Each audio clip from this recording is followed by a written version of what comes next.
Hello everyone, this is Komal, your SST educator.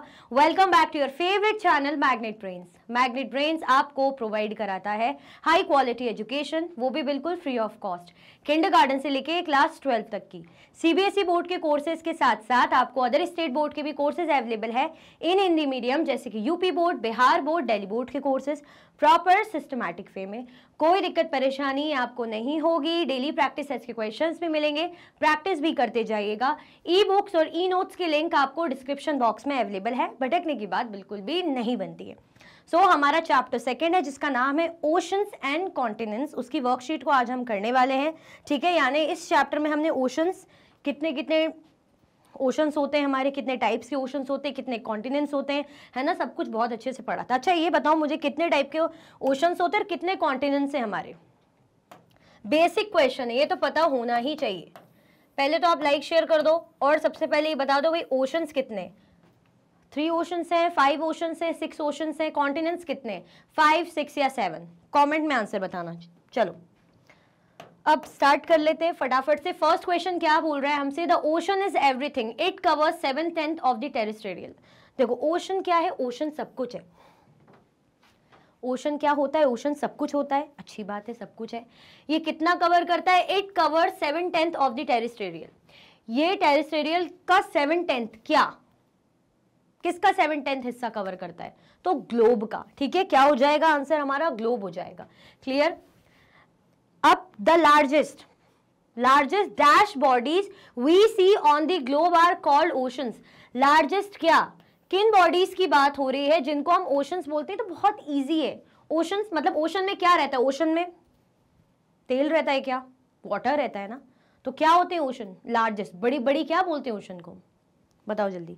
Water bodies बोलते हैं, है ना। तो ये क्या हो जाएगा? वाटर बॉडीज हो जाएगा answer. A large body of land is called, land की लार्ज बॉडी, सबकी बॉडी देख रहे हैं हम कि किसकी लार्ज बॉडी है, किसकी छोटी है, बट क्या करें, बताना तो पड़ेगा क्योंकि ये आपको बुक में दिया हुआ है। तो large body of land is called, क्या बोलेंगे?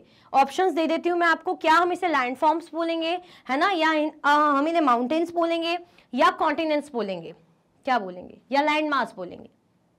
क्या हो जाएगा हमारा आंसर? हमारा आंसर हो जाएगा लैंड मास। क्लियर? आंसर है land mass. A large continuous expanse of land is called, जो large continuous expanse है ना, लैंड है। अब लैंड कैसा? कंटिन्यूसली अच्छा बड़ा एक्सपांड, फैला हुआ है, अच्छा बड़ा चलता जा रहा है, चलता रहा। ऐसा नहीं कि छोटा लैंड आपको दिख रहा है, फिर थोड़ी सी जमीन है, फिर पानी, नहीं, अच्छा बड़ा एरिया जमीन का। तो इतने बड़े बड़े लैंड मासेस को, लैंड फॉर्म्स को, है ना, जो इतने लंबे लंबे दूर दूर तक फैला हुआ है, उसको क्या बोलेंगे? ओशंस के अलावा हमारे अर्थ में और क्या है? कॉन्टिनेंट्स है ना। तो क्या बोलेंगे इनको? इनको हम बोलते हैं continents. Clear? The emblem of the Indian navy contains the motto. Indian navy का जो एम्बलम है वो कौन सा मोटो कंटेन करता है? जो एम्बलम है इंडियन नेवी का, उसका मोटो क्या है?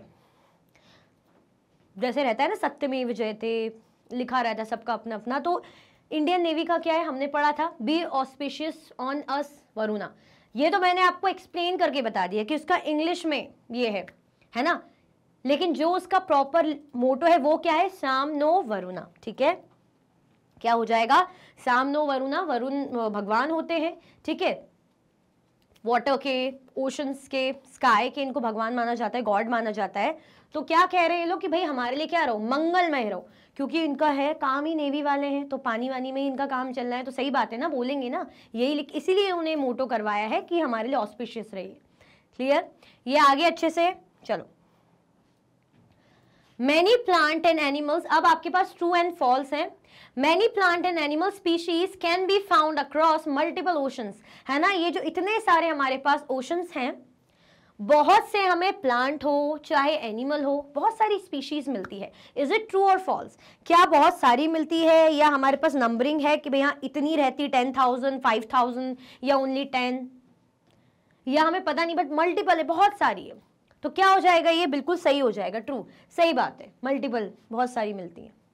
The marine fauna includes tiny plants called algae and all kinds of seaweeds. ध्यान से पढ़ना, ध्यान से देखना। देखो क्या बोल रहे हैं, मराइन मतलब ये जो हमारे प्लांट, मतलब ओशंस वगैरह, सी की बात हो रही है। तो मराइन फौना ये क्या इंक्लूड करती है? इंक्लूड्स टाइनी प्लांट्स, छोटे छोटे प्लांट्स इसके अंदर रहते हैं जिनको एल्गी कहते हैं, और all kinds of seaweeds. Seaweeds जो वैसे रहते हैं ना, अनवांटेड प्लांट्स हो जाते हैं, हटाते हैं जिन्हें, है ना, जंगली पौधे अगर हम कहें तो सीवीड्स। तो ये marine fauna, is it true? क्या ये फौना ही है, मराइन फौना ही है? क्या होगा ये, बताओ बताओ, क्या हो जाएगा? ये फॉल्स हो जाएगा, ठीक है, ये क्या हो जाएगा? फॉल्स हो जाएगा। क्लियर? फौना नहीं होता है, ये क्या हो जाएगा? फौना नहीं होता, ये रहता फ्लोरा। देखो फौना मतलब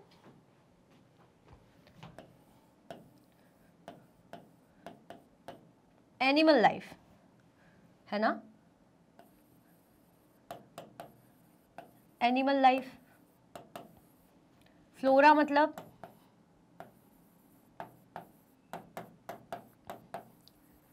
प्लांट लाइफ, ठीक है। फौना मतलब एनिमल लाइफ, फ्लोरा मतलब प्लांट लाइफ। क्लियर? अब यहाँ पे हमसे बात, जब टर्म्स यहाँ पे लिखे हैं टाइनी प्लांट, सीवीड्स, तो हम फौना क्यों यूज करेंगे? We will use flora instead. Okay, so this particular statement is false. Clear? चलो इसको काट के सही मत कर देना, ये मैं बता रही हूँ कि अगर वो होता तो स्टेटमेंट ट्रू होती। पता चले काट के लिख रहे हो यहाँ पे कट करके, हाँ फ्लोरा है, नहीं। Events that lead to loss of life and property are handled under disaster management. ऐसे इवेंट जैसे किसी की जान चली जाए या किसी की प्रॉपर्टी का नुकसान हो जाए, है ना, घर वगैरह टूट जाए, ये सब किसके अंदर हैंडल होते हैं? डिजास्टर मैनेजमेंट डिपार्टमेंट है उसके अंदर हैंडल होते हैं। Is it true?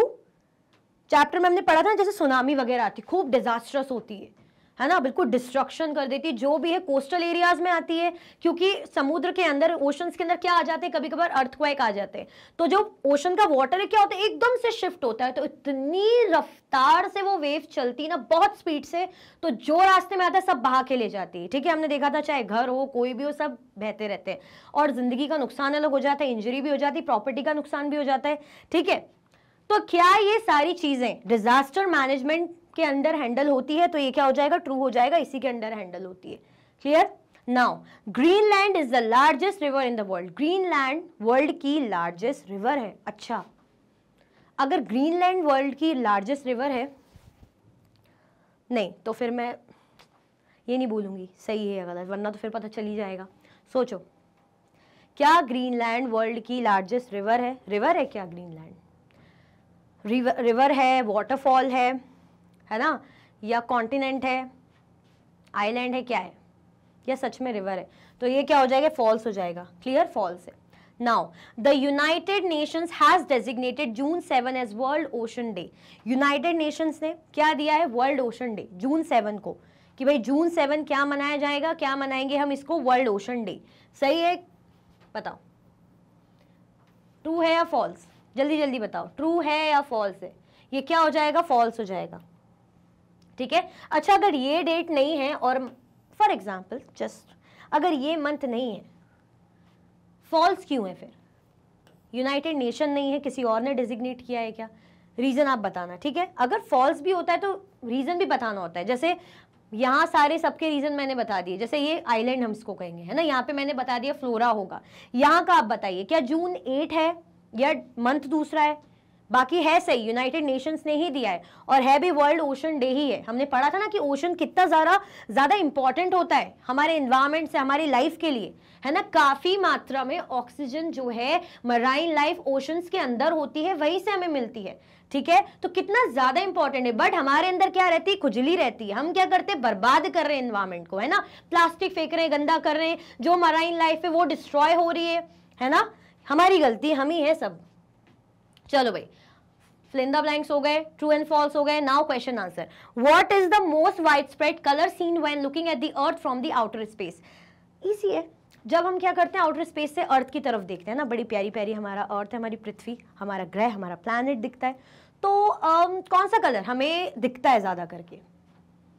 वाइट दिखता है, ग्रीन दिखता है, ब्लैक दिखता है क्या, या ब्लू दिखता है? वैसे इसके तो ऑप्शंस देने की भी ज़रूरत नहीं है, बहुत बहुत ज़्यादा बेसिक और इजी क्वेश्चन है ना। क्या हो जाएगा? कौन सा मोस्ट वाइड स्प्रेड? देखो, हम ऐसा नहीं कहेंगे कि एक ही कलर दिख रहा है, लेकिन जब हम किसी चीज को देखते हैं दूर से, है ना, कलर काफी है उसमें, 2-4 कलर और होंगे, लेकिन एक जो सबसे ज्यादा डोमिनेटिंग दिखता है कि हाँ यार ये ज्यादा दिख रहा है, तो ये ना इसको ग्रीन ही कह लो या इसको ब्लैक कह लो, हम बोलते हैं ना, भले वो मिक्स हो रहा होगा ग्रीन में थोड़ा सा येलो, थोड़ा सा पिंक या जो भी, बट ग्रीन ज्यादा दिख रहा होगा। ऐसे ही जब हम अर्थ की तरफ देखते हैं आउटर स्पेस से, तो कैसा दिखता है हमें, ब्लू दिखता है ना, ब्लू दिखता है, ठीक है, ब्लू दिखता है। भले ही उसमें अर्थ में थोड़ा सा व्हाइट क्लाउड भी दिखेंगे, ब्राउन ब्राउन हमें कॉन्टिनेंट्स भी दिखेंगे, लैंड मासेस भी दिखेंगे, लेकिन मोस्ट जो कलर डोमिनेट करता है सब पे, सबको बोलता है कि भाई मैं सबसे ज्यादा दिखना चाहता हूं क्योंकि मैं ज्यादा हूं, क्यों, क्योंकि पानी बहुत ज्यादा है हमारे अर्थ में, ठीक है, तो इसीलिए ब्लू दिखता है। क्लियर? तो most wide spread colour is blue. चलो, are all the oceans connect with one another? अच्छा, जो सारे हमारे महासागर हैं, सारे हमारे ओशंस हैं, क्या सब एक दूसरे से कनेक्टेड है? बताओ, हमारे टोटल कितने ओशंस हैं? मैंने क्वेश्चन किया था ना आपसे बिल्कुल स्टार्टिंग में, हमारे जो ओशंस हैं क्या सब कनेक्टेड है, इंटरकनेक्टेड है आपस में? बताइए, या मतलब अलग हो जाते हैं लैंड मासेस के थ्रू, बाउंड्रीज के थ्रू, कुछ भी, किसी भी चीजों के थ्रू? क्या होगा? चलो देखते हैं। यस, है ना, ये क्या है, सारे ही हमारे ओशन से इंटरकनेक्टेड है। आप जब क्या करोगे, ग्लोब देखोगे ना, तो आपको दिखेगा कि ये ओशन सारे एक दूसरे से जुड़े हुए हैं। चलो, why is there talk of water scarcity despite the earth's abundance of water? हम क्यों इतना चिल्लाते रहते हैं कि पानी मत वेस्ट करो, पानी मत जो है बहाओ, है ना, नल को ठीक से बंद करो, पानी में कचरा मत फेंको, जब इतना भर भर के पानी we have, then क्यों हम ये करते हैं? ऑलमोस्ट 71% अप्रॉक्स अगर मैं कहूँ वी हैव वाटर, मतलब इतना ज्यादा भारी मात्रा में हमारे अर्थ में वाटर परसेंटेज है, फिर क्यों हम इतना ज्यादा रोते रहते हैं पानी के लिए? क्या रीजन है? क्योंकि हमें बहुत अच्छे से पता है, मैंने पढ़ाया भी था आपको, ज्योग्राफी की जो ओल्ड बुक है उसमें भी आपने देखा होगा, है ना, कि जो ज्यादा पानी है वो हमारा ज्यादातर पोर्शन ओशंस में है। अब ऑलमोस्ट अगर हम कह रहे हैं कि 70%, जस्ट अप्रॉक्स मैं बता रही हूँ, 70% वाटर है हमारे अर्थ में, तो उस 70% का भी 90% ऑलमोस्ट ओशंस में। और ओशन का पानी कैसा है? सैलाइन है, खारा पानी है ना। जो कैसा सॉल्ट है उसमें? टेबल सॉल्ट, जो कॉमन सॉल्ट हम यूज करते हैं ना खाने पीने में, NaCl, जिसका फॉर्मूला होता है, जो आप आगे चल के पढ़ेंगे, जब 9th-10th में पहुंच जाएंगे ना, तब आपको मिलेगा इसका फॉर्मूला। आई थिंक 8th में भी साइंस में आप पढ़ सकते हो।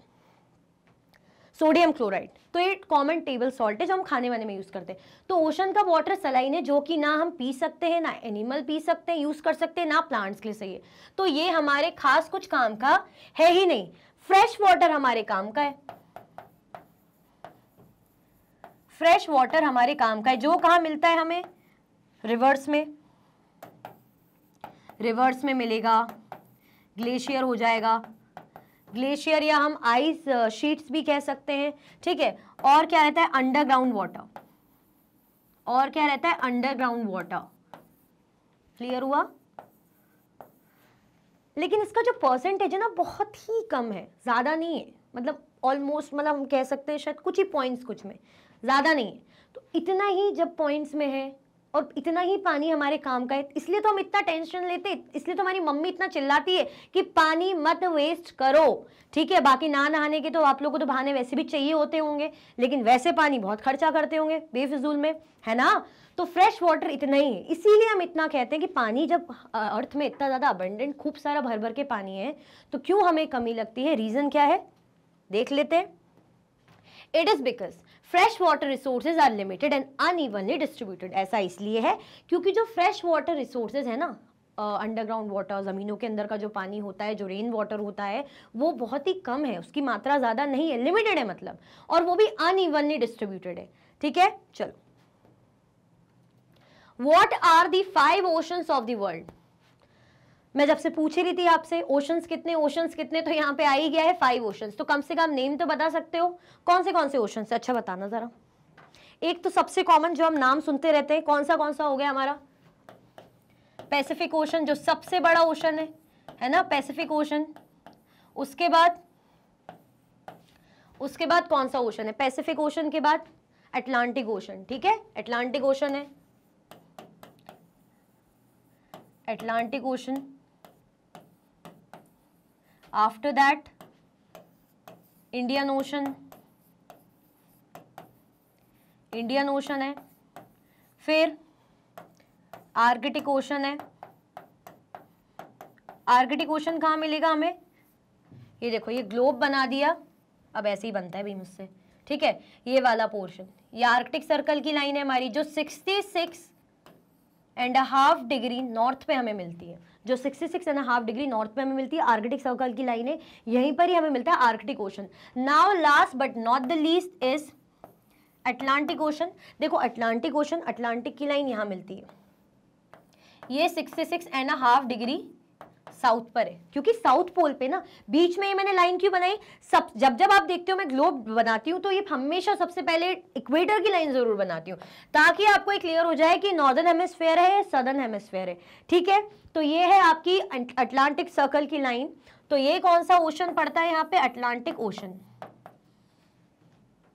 सॉरी यार, मैं भी देखूं, अंटार्कटिक ओशन, अंटार्कटिक बोलते हैं, ये अटलांटिक अंटार्कटिक में कंफ्यूजन। अंटार्कटिक ओशन, अब अंटार्कटिक ओशन कहाँ है? साउथ में, तो इसको सदर्न ओशन भी बोलते हैं, ठीक है, क्योंकि साउथ में, और southern ocean. If in case आपके पास ऐसा कोई क्वेश्चन आ जाता है कि where is southern ocean located, तो कंफ्यूज नहीं होना कि अरे यार सदर्न ओशन तो हमने पढ़ा ही नहीं। तो आप देखोगे ना, ये अंटार्कटिका है, कॉन्टिनेंट है, ठीक है, पूरा मतलब लिविंग कंडीशन है ही नहीं, बहुत बहुत बहुत बहुत ठंडा है। क्यों? क्योंकि फ्रिजिड जोन के पास है ना, साउथ पोल के पास है, पोल वाला एरिया, तो कितना ठंडा होता है ना। ठीक है, ठंडी अच्छी लगती है, बट इसका मतलब ये भी नहीं ना कि बिल्कुल ऐसी जगह पे रह रहे हैं जहाँ पे कुछ चीज़ें ही ना हो, सर्वाइव ही नहीं कर पाए, ठीक है। तो ये वाला एरिया, इसी को पोर्शन को सदर्न ओशन भी बोलते हैं। अंटार्कटिक ओशन को सदर्न ओशन भी बोलते हैं। ये अटलांटिक ए इतना ज़्यादा वो हो जाता है ना, ठीक है। Pacific ocean, Atlantic ocean, Indian ocean, Arctic ocean और अंटार्कटिक ओशन और सदर्न ओशन। क्लियर हुआ? ये हमारे 5 मेजर ओशंस हैं। ऐसा नहीं कि मेजर है तो इसके अलावा माइनर भी कोई है, नहीं, यही ओशंस है। तो आंसर देख लेते हैं, क्या आंसर भी यही बता रहा है फटाफट से।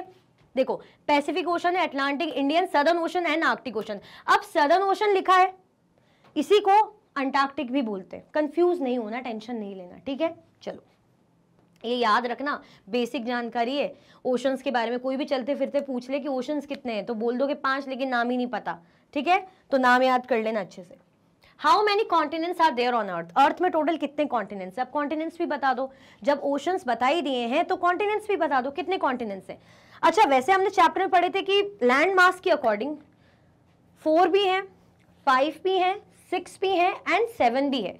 बट हम क्या डिवाइड करते हैं? हम 7 में डिवाइड करते हैं, है ना। South America, north America, Australia, Africa, Asia, Europe और अंटार्कटिका, ऐसे हम डिवाइड करते हैं। लेकिन अगर हम लैंड मास को जोड़ें तो हम तो ये भी कहते हैं कि साउथ अमेरिका, नॉर्थ अमेरिका तो एक ही है ना। अगर हम देखें यूरोप और एशिया, वो तो एक ही लैंड मास में है ना, तो इसलिए उनको यूरेशिया बोल देते हैं। ये सब हमने देखा था। बट अगर हम वैसे देखें तो क्या बोलेंगे हम? 7 कॉन्टिनेंट्स हैं। कितने हैं? 7 हमारे कॉन्टिनेंट्स हैं। ये ध्यान रखना, कौन से हो जाते हैं? एशिया, जहाँ पे हमारा प्यारा प्यारा भारत है, ठीक है, Africa, North America, South America, Antarctica, Europe and Australia, जो बहुत हराती रहती है मैच में, ठीक है। क्लियर हुआ? कौन से है? Asia, Africa, North America, South America, Antarctica, Europe और ऑस्ट्रेलिया। चलो, what is the significance of oceans and continents in the earth's ecosystem? Ecosystem पता है क्या होता है? देखो, ये हमारे जोन्स होते हैं, जैसे लिथोस्फेयर हो जाएगा, हाइड्रोस्फेयर हो जाएगा, लिथोस्फेयर हो जाएगा, हाइड्रोस्फेयर हो जाएगा, उसके बाद और कौन सा? एटमॉस्फेयर हो जाएगा, ठीक है। लिथोस्फेयर में क्या मिलते हैं हमें? लैंड मास या लैंड फॉर्म्स, है ना, जमीन। हाइड्रोस्फेयर में क्या रहती है? Water bodies, oceans, lakes, rivers, water bodies. Atmosphere में एयर और गैसेस।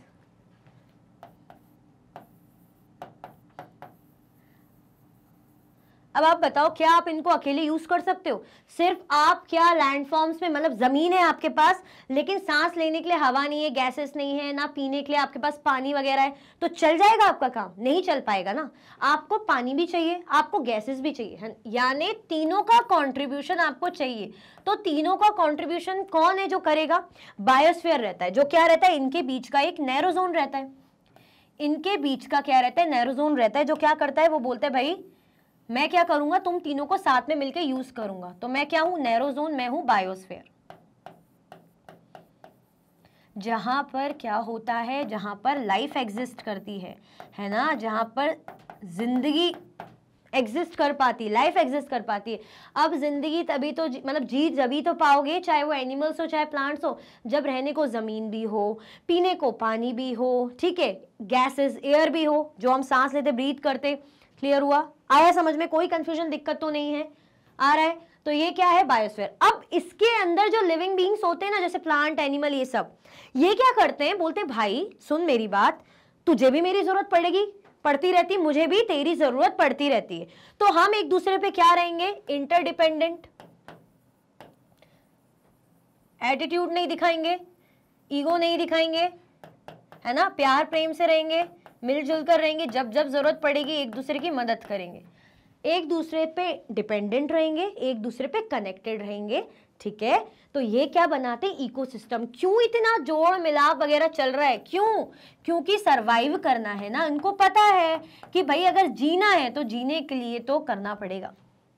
ये ईगो, लड़ाई झगड़े से काम नहीं चलेगा, प्यार प्रेम मोहब्बत से रहो। क्लियर हुआ? तो ये क्या हो जाता है? इकोसिस्टम। तो अर्थ में जो इकोसिस्टम है ना, जो लिविंग बींग्स अपने सर्वाइवल के एक दूसरे पे डिपेंडेंट रहते हैं। हम क्या एनिमल्स पे डिपेंड नहीं करते? हम क्या प्लांट्स पे डिपेंड नहीं करते? करते हैं ना। अगर प्लांट्स की बात करें तो प्लांट्स हमें क्या दे रहे हैं? इतनी इंपॉर्टेंट चीज दे रहे हैं, हमें ऑक्सीजन दे रहे हैं प्लांट्स, है ना। ऑक्सीजन के साथ साथ भाई फल फ्रूट्स भी दे रहे हैं।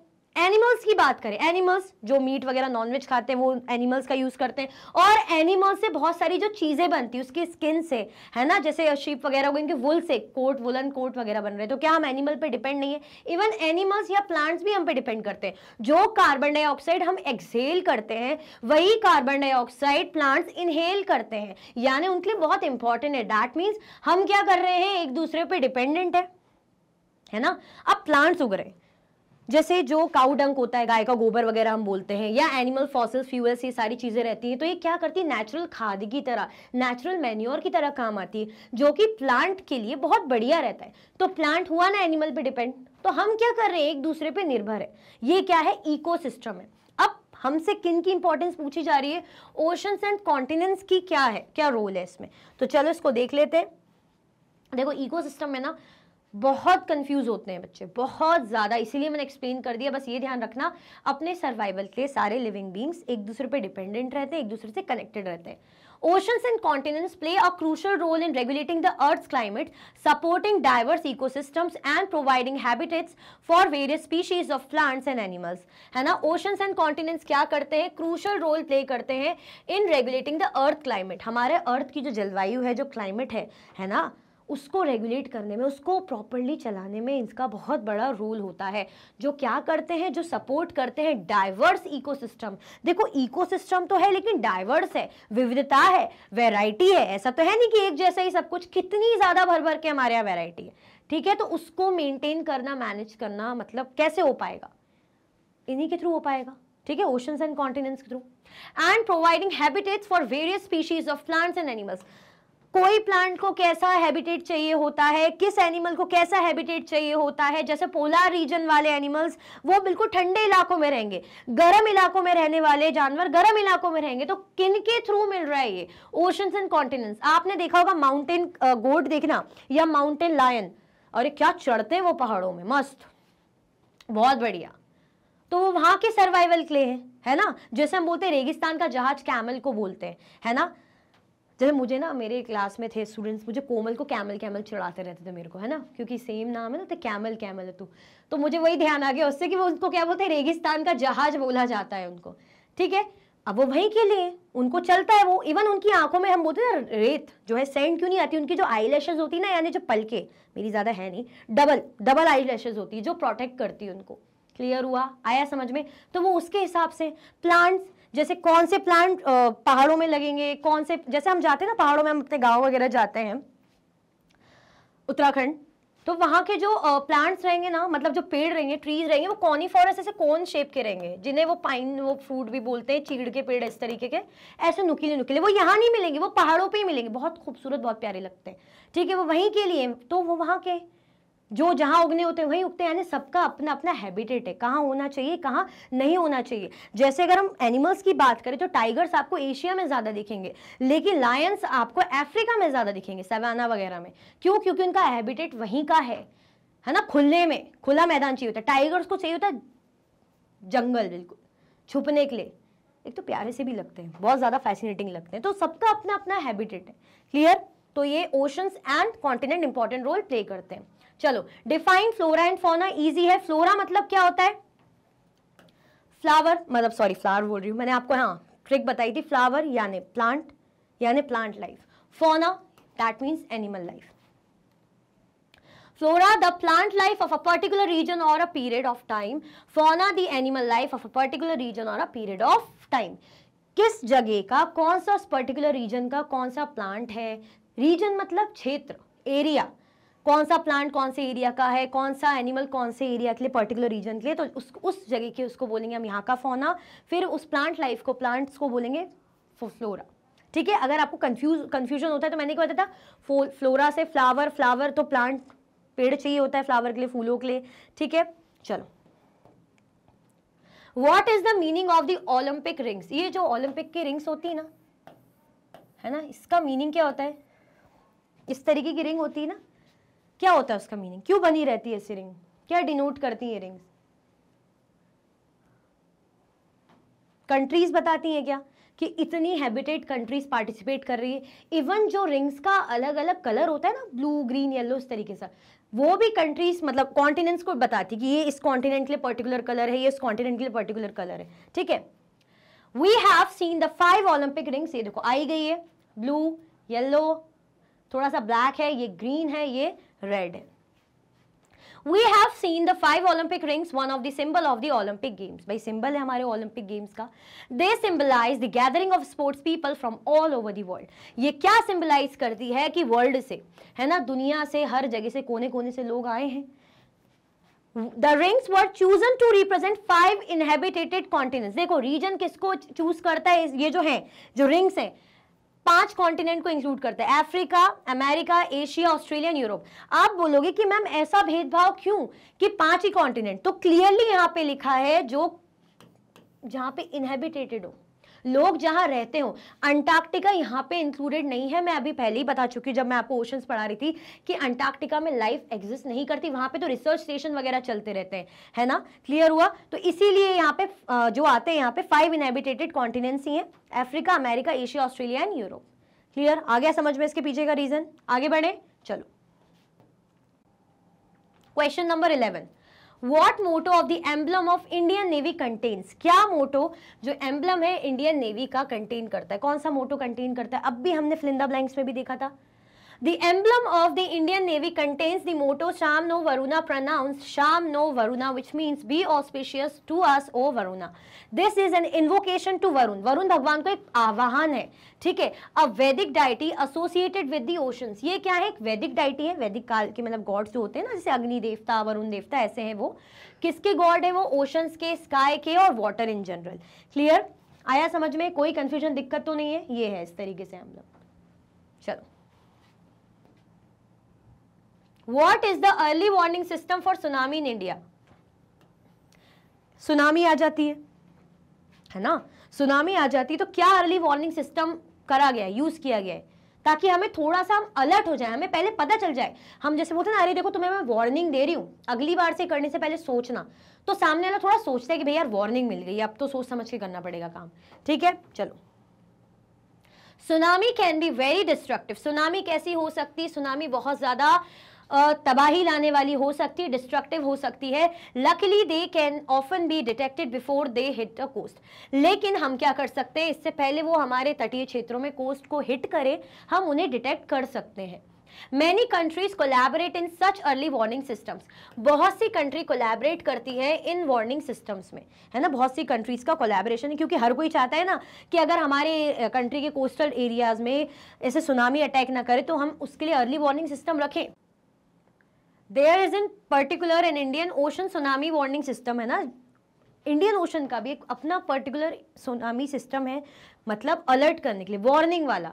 देखो हर कोई चाहता है कि इतना बड़ा डिस्ट्रक्शन हो उससे पहले अगर कुछ वार्निंग मिल जाए तो क्या कर सकते हैं, उसकी प्रिपरेशन रख सकते हैं, उसकी तैयारी रख सकते हैं, ठीक है. टू विच, और इसमें ऐसा नहीं कि सिर्फ इंडिया का कॉन्ट्रीब्यूशन है, बहुत सी कंट्रीज का कॉन्ट्रीब्यूशन हमें क्या है इसमें देखने को मिलता है ना, काफी सारी कंट्रीज का क्या है इसमें कॉन्ट्रीब्यूशन है, योगदान है, इंक्लूडिंग इंडिया. इंडिया भी कॉन्ट्रीब्यूट करती है. This helps to take measures to protect lifes and property. भाई जो लाइफ्स और प्रॉपर्टी को प्रोटेक्ट करने में बहुत ज्यादा मददगार होता है, सही बात है ना. पहले से ही अगर वार्निंग सिस्टम है, आप बीच बचाव कर सकते हैं, आपके पास मौका है बचने का या अपने लोगों को सेव करने का, खुद को बचाने का, तो ये बढ़िया है. क्लियर. तो इसी की बात हो रही थी, यही है early warning system of tsunami in India. ठीक है, चलो. Okay, why we list number of continents between 4 and 7 give reason. क्यों हम कहते हैं जो हमारे कॉन्टिनेंट्स है ना 4 to 7 है. मैंने अभी आपको जब हम कॉन्टिनेंट्स पूछ रही थी तो मैंने कहा 4 कॉन्टिनेंट्स भी है, 5 भी है, 6 भी है, 7 भी है. वैसे हम 7 लेके चलते हैं, ये 4, 5, 6, 7 लेके क्यों चलते हैं. मैंने आपको बताया भी था कि जैसे नॉर्थ अमेरिका और साउथ अमेरिका है अलग अलग, है ना, है अलग अलग, लेकिन इनको क्या मान सकते हैं कि भाई ये एक ही है, ये एक ही कॉन्टिनेंट है. यूरोप और एशिया एक ही लैंड मास में है ना, हम इसको यूरेशिया बोल सकते हैं, यानी इट्स अ सिंगल कॉन्टिनेंट. तो ऐसे ही करके 4 to 7 कॉन्टिनेंट्स हम क्यों कर सकते हैं, क्यों कहते हैं. We may list any number of continents between 4 and 7. Here is why. North America and South America are generally considered to be 2 continents, but if seen as single landmass, they can also be considered as one. वैसे तो हमें पता है north America ऊपर, south America नीचे और isthmus of Panama से जुड़ा हुआ है, ठीक है, लेकिन अगर ऐसे लैंडमास के तौर पे देखा जाए तो वो तो एक ही है, यानी ये एक ही कॉन्टिनेंट है, दो नहीं है. Europe and Asia generally considered as 2 continents, although the map makes it clear that they form a single landmass. वैसे तो हम क्या बोलते हैं, यूरोप और एशिया अलग है, लेकिन जब हम मैप देखते हैं तो मैप में तो हमें सिंगल लैंडमास ही दिखता है, सिंगल ही दिखता है ना. चलो. For historical and cultural reasons Europe's evolution has been very different to, है ना. अब क्या बोल रहे हैं, यूरोप और एशिया के जो सिविलाइजेशन है, जो कल्चर है, उसमें बहुत जमीन आसमान का फर्क है. हम क्या बोलते हैं वेस्टर्न कल्चर, वो लोग हमें बोलते हैं ईस्टर्न लोग, और वो हमें क्या मानते थे, जब ब्रिटिशर्स आए थे, आप क्लास 8 में पढ़ेंगे, हमें अंडर सिविलाइज मानते थे, है ना. तो यानी उनके कल्चर में और हमारे कल्चर में बहुत फर्क है. Oceans and continents from Asia, even oceans continent चीजें सब अलग है, which is why they can be seen as 2 continents. इसीलिए हम इसको 2 कॉन्टिनेंट मानते हैं कि भाई कुछ भी हो लेकिन कल्चर सिस्टम तो अलग है ना. Geologists, however, often regard them as a single continent called Eurasia. लेकिन काफी जियोलॉजिस्ट ने इन्हें क्या बोला है कि ये यूरेशिया है, सिंगल ही कॉन्टिनेंट है, यानी Eurasia meaning Europe plus Asia. Eurasia का मतलब क्या होता है, Europe plus Asia. Africa and Eurasia are generally regarded as 2 continent but sometimes as 1. अब यूरोप और एशिया को तो जोड़ के यूरेशिया बना ही दिया, लेकिन इसमें अफ्रीका को भी जोड़ देते हैं कई बार कि अफ्रीका भी इससे जुड़ा हुआ है, तो ये पूरा एक ही कॉन्टिनेंट है, यानी 3 कॉन्टिनेंट को इन्होंने जोड़ के क्या बना दिया, एक. तो इसीलिए हम जो काउंटिंग करते हैं 4 to 7 ले जाते हैं. क्लियर. बट वैसे हम क्या लेके चलते हैं कि 7 हमारे टोटल कॉन्टिनेंट्स है. चलो.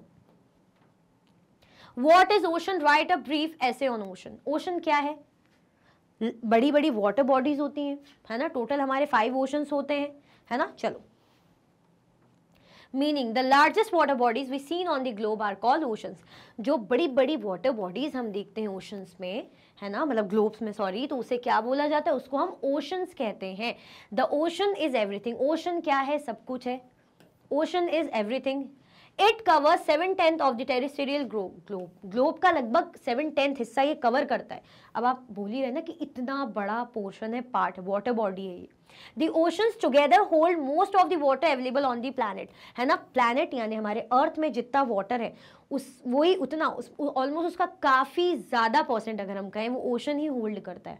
महासागरों में ही इतना पानी है, जो हम बोलते हैं ना अर्थ हमारा ब्लू प्लैनेट है, तो इतना भर भर के पानी ओशंस में ही है. This sea water is salty and unfit for consumption by most land animals including humans. ये जो सी वाटर है ना, ओशन का वाटर है, कैसा होता है? खारा होता है, सॉल्टी होता है, and unfit for consumption by most land animals including humans. और ये जो लैंड एनिमल्स हैं इनके लिए कंजम्पशन के लिए क्या है? अनफिट है, सही नहीं है, ठीक है। अगर ये कंज्यूम करेंगे तो अच्छा नहीं रहेगा, क्लियर। इसीलिए हम पानी की कमी को क्यों बोलते हैं कि ओशंस में भले ही भर के पानी हो लेकिन वो काम का नहीं है, सैलाइन वाटर है, सॉल्टी वाटर है। The ocean is the vast reservoir of nature, nature का भी एक बहुत बड़ा खजाना हम कह सकते हैं कि जो इसके अंदर बहुत सारा खजाना है हमारे नेचर का, प्रकृति का। 5 oceans of the world are, world के 5 ओशंस कौन से हैं? पैसिफिक ओशन है, मैं कई बार अभी बता भी चुकी हूँ थोड़ी देर पहले, अटलांटिक ओशन है, इंडियन ओशन है, आर्कटिक ओशन है, उसके बाद देखो सदर्न और अंटार्कटिक ओशन है। इनने भी लिख ही दिया ना यहाँ पे, जैसे मैंने बताया था, कंफ्यूज नहीं होना। तो सदर्न ओशन को हम अंटार्कटिक ओशन भी कहते हैं, क्लियर। चलो, What happened to the Indian Ocean in 2004? Indian ocean में 2004 में क्या हुआ था? क्या हुआ था भाई? Tsunami. On 26 December 2004, India and another 13 countries around the Indian Ocean were struck by a powerful tsunami caused by an earthquake in Indonesia. अब earthquake कहाँ आया था? इंडोनेशिया में आया था, ठीक है। More than 2 lakh people lost their lives. लगभग 2 लाख से भी ज्यादा लोगों की तो जिंदगी गई, डेथ हो गई उनकी, है ना। अर्थक्वेक कहाँ आया? इंडोनेशिया में, लेकिन उसका असर कहाँ आगे तक हमें देखने को मिला, ठीक है। In India, the Andaman and Nicobar Islands and the coast of Tamil Nadu and Kerala were severely affected and suffered much damage and loss of life, है ना।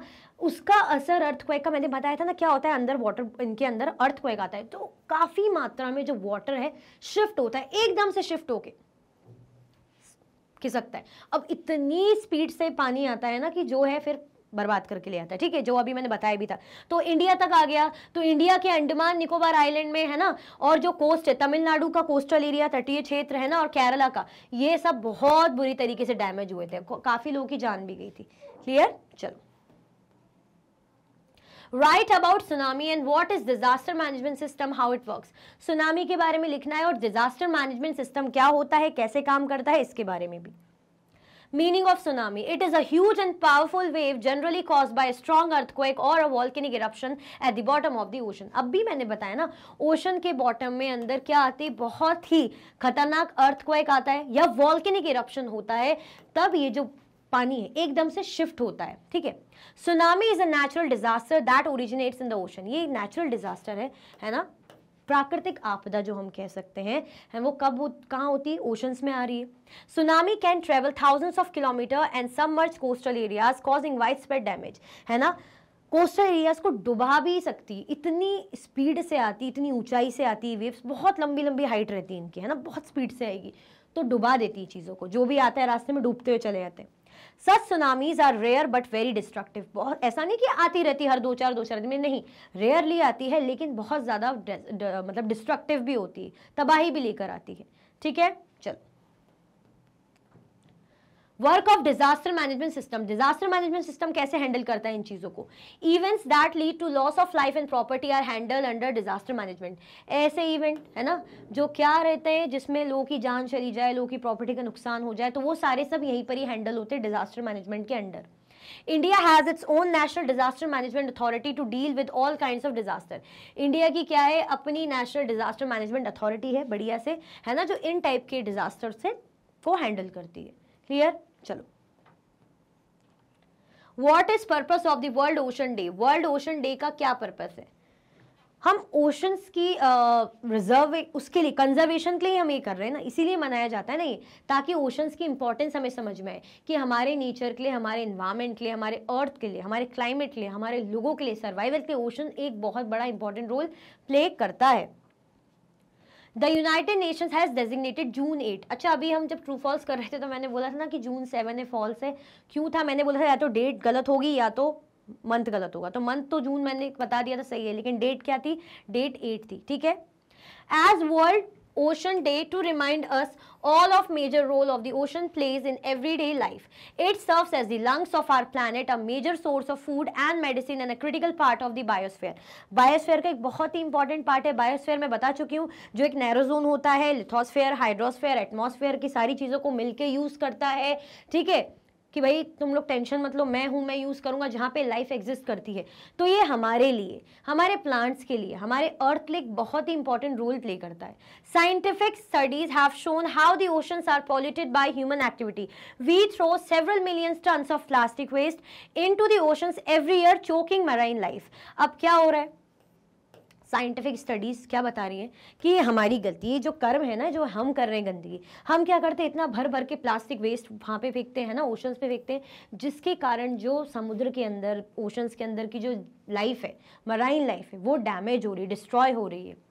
There are several other forms of pollution, और other type के pollution भी हो रहे हैं, जैसे as a result the marine environment is under threat, over fishing, excessive fishing is another cause for decline of the marine life. अब इतनी ज़्यादा फिशिंग की जाती है बेचने के लिए, खाने के लिए, ऑब्वियसली बेचना ज़्यादा पर्पस रहता है ना, मछलियों का व्यापार, तो इसलिए भी फिशिंग की जाती है। तो कोस्टल रीजन वाले तो इसी पे जीते हैं, फिशिंग वगैरह पे ज़्यादा इनका काम चलता है।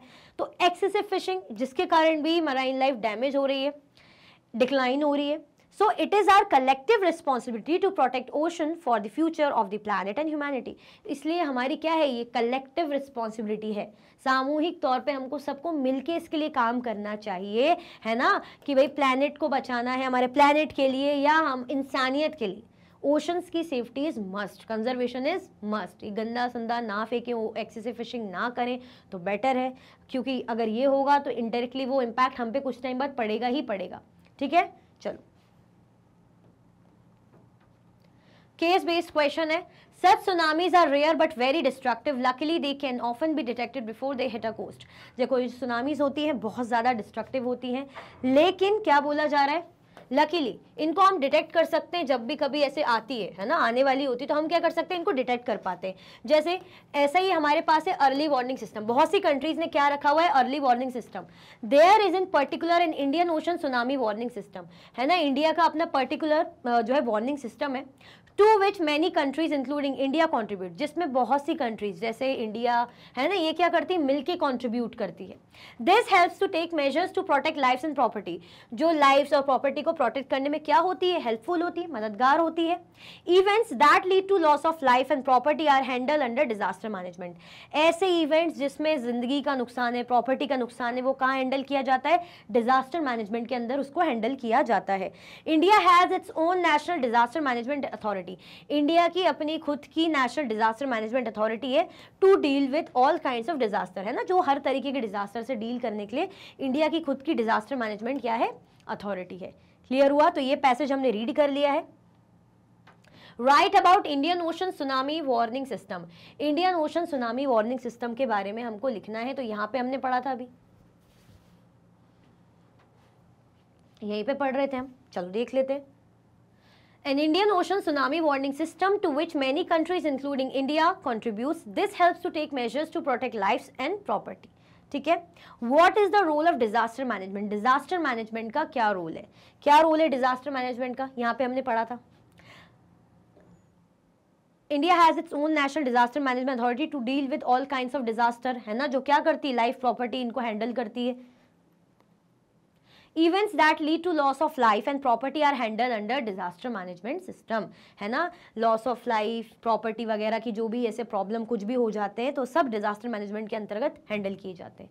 क्लियर, चलो इसी के साथ हमारे इस चैप्टर की वर्कशीट एंड होती है। आई होप आपको बहुत मजा आया होगा, पूरा चैप्टर अच्छे से रिकॉल हो गया होगा, तो लाइक शेयर सब्सक्राइब करना बिल्कुल भी नहीं भूलना है। अगर आप और भी वीडियो के लेक्चर्स देखना चाहते हैं, मैग्नेट ब्रेन्स की यूट्यूब चैनल, एप्लीकेशन, वेबसाइट पे देख सकते हैं। ई नोट्स और ई बुक्स के लिंक आपको डिस्क्रिप्शन बॉक्स में अवेलेबल है। ये सारे हाई क्वालिटी के कोर्सेज हैं, जैसे कि CBSE board, Delhi board, Bihar board, UP board, MP board, Rajasthan board, वैदिक maths, crash course, spoken English courses अच्छी क्वालिटी में और 100% फ्री अवेलेबल है। आप हमें सारे के सारे प्लेटफॉर्म पर भी फॉलो कर सकते हैं, जैसे कि यूट्यूब है, फेसबुक है, Instagram, x, WhatsApp. Like share subscribe करना बिल्कुल भी ना भूलें। अपना ख्याल रखें। Thank you so much for watching.